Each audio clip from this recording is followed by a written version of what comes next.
Thank you. Doctor Ashok Kumar Mittal. धन्यवाद महोदय। मैं आपका आभार व्यक्त करता हूं कि आज आपने मुझे हेल्थ सिक्योरिटी से नेशनल सिक्योरिटी सेस बिल पर बोलने का मौका दिया। महोदय, हमारी आम आदमी पार्टी कोई भी इशू हेल्थ का हो, एजुकेशन का हो या देश की सुरक्षा का हो, उसके हर तरीके से हर कदम का समर्थन करती है। महोदय, इस बिल की थ्योरी और आत्मा का मैं पूर्ण समर्थन करता हूं।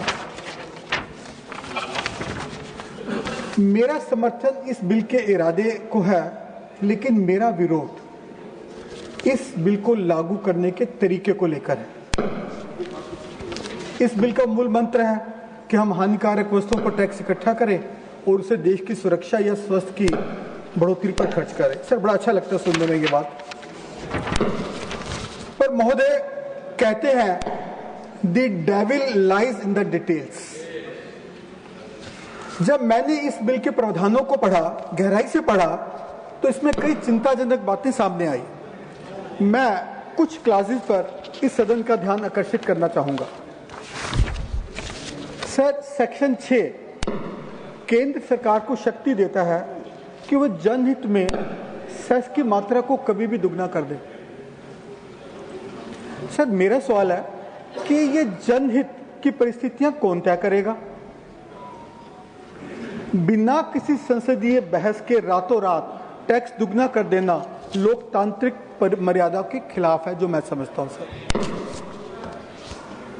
सेक्शन 7 में कहा गया है कि इस सेस का उद्देश्य राष्ट्रीय सुरक्षा और सार्वजनिक स्थान पर खर्च होने वाले खर्चे को पूरा करना है। अच्छी बात है, पर सर इस बिल में तो कोई प्रावधान ही नहीं दिया गया कि कितना पैसा हेल्थ में जाएगा, कितना सुरक्षा में जाएगा और आगे भी किस किस सब कॉलम में जाएगा। वो आधा आधा होगा, 10% यहाँ होगा, 90 वहाँ होगा। ये तो सरकार जब चाहे इधर कर दे उधर कर दे। हम सेक्शन 34 की बात करते हैं। वो सरकार को और अधिकार देता है और बड़ा कि शेड्यूल 1 में संशोधन करके किस नोटिफिकेशन के द्वारा किसी भी नए गुड्स को, किसी भी सामान को इस टैक्स के दायरे में ले आए। महोदय, टैक्स लगाने का काम संसद का है, न्यायपालिका का नहीं। सर, ये तो वो हुआ कि सरकार संसद से एक कोरा चेक साइन करवा रही है और मांग कर रही है कि हमें अधिकार दे दो, हम जब चाहे किसी गुड्स पर भी टैक्स लगा दें या सेस लगा दें और जो चाहे उसका रेट निर्धारित कर दें। सर, अब हम जाते हैं न्याय की तरफ। सेक्शन 21 कहता है कि कोई भी कोर्ट इसके तहत अपराध का संज्ञान तभी लेगी जब उसका कमिश्नर उसकी इजाजत देगा, उस डिपार्टमेंट का कमिश्नर इजाजत देगा। महोदय, ये तो इंस्पेक्टर राज वाली बात होगी। अगर कोई अधिकारी गलती करता है तो आम नागरिक कोर्ट भी नहीं जा सकता। सर, ये तो न्याय के खिलाफ है, जो मैं समझता हूं। सर, ऐसे ही और सेक्शन है इसमें जो मुझे इम्प्रैक्टिकल, अव्यवहारिक लगता है कि सेस वास्तव उत्पादन पर नहीं होगा, मशीनों की गिनती पर होगा। सर, मंदी आ गई, हड़ताल हो गई, फंड्स प्रॉब्लम आ गई, कुछ और इश्यूज आ गया, लेकिन उसको सेस तो देना पड़ेगा गिनती के हिसाब से। एक छोटा व्यापारी जिसकी 10 मशीन है वो तो टूट ही जाएगा। महोदय, अब मैं आज की स्वास्थ्य सेवाओं की वास्तविकता की थोड़ी बात करूंगा, जो कि एक डरावना पहलू है। सर, हम स्वास्थ्य की बात करते हैं। सर, 80% डॉक्टर शहरों में है और ग्रामीण क्षेत्रों में 11,000 के पीछे एक है, 11,000 के पीछे एक। और यदि हम विशेषज्ञों की बात करें तो 83% विशेषज्ञों की ग्रामीण क्षेत्रों में कमी है। सर, कहते हैं हेल्थ इज वेल्थ, लेकिन सर हकीकत यह है कि health expenditure is removing the wealth. तंबाकू, पान मसाला जीडीपी का तो 1% नुकसान करता है और हमारे स्वास्थ्य बजट का 5 से 8% उनके इलाज में चला जाता है। मतलब सरकार जितना रेवेन्यू इकट्ठा करती है उससे कहीं ज्यादा इलाज में खर्च हो जाता है, सरकार का या लोगों का अपना मिलाकर।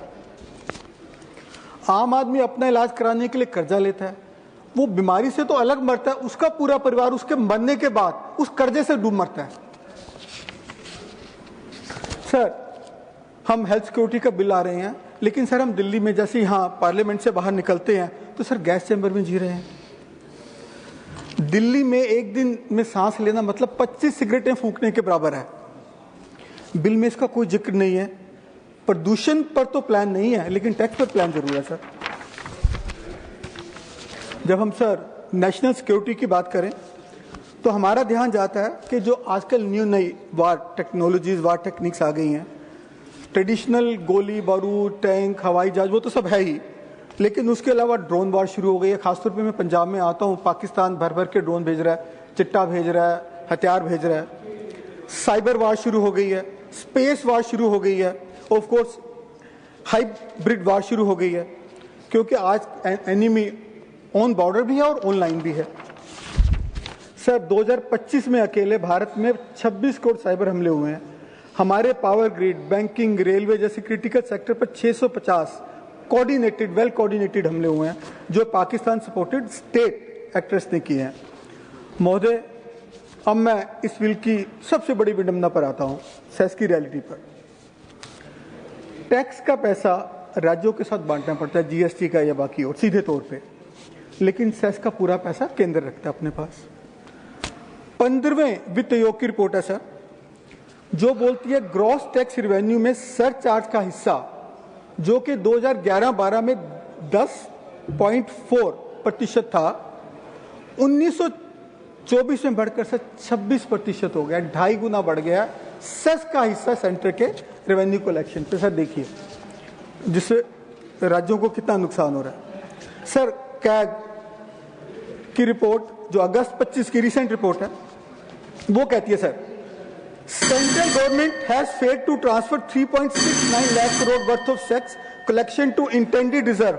सर देखिए, कंक्लूड करिए अशोक मित्तल जी। जी सर, मेरे सुझाव के पर चलो आप समय नहीं देंगे उतना, प्लीज। तो सर मैं एंड में कंक्लूड कर रहा हूं sir ji.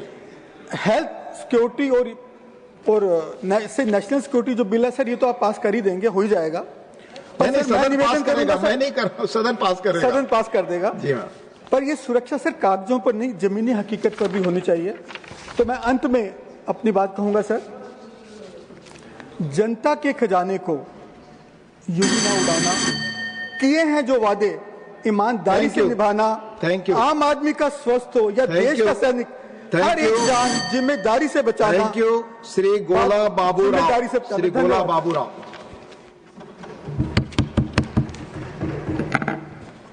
Vice Chairman sir, I thank you very much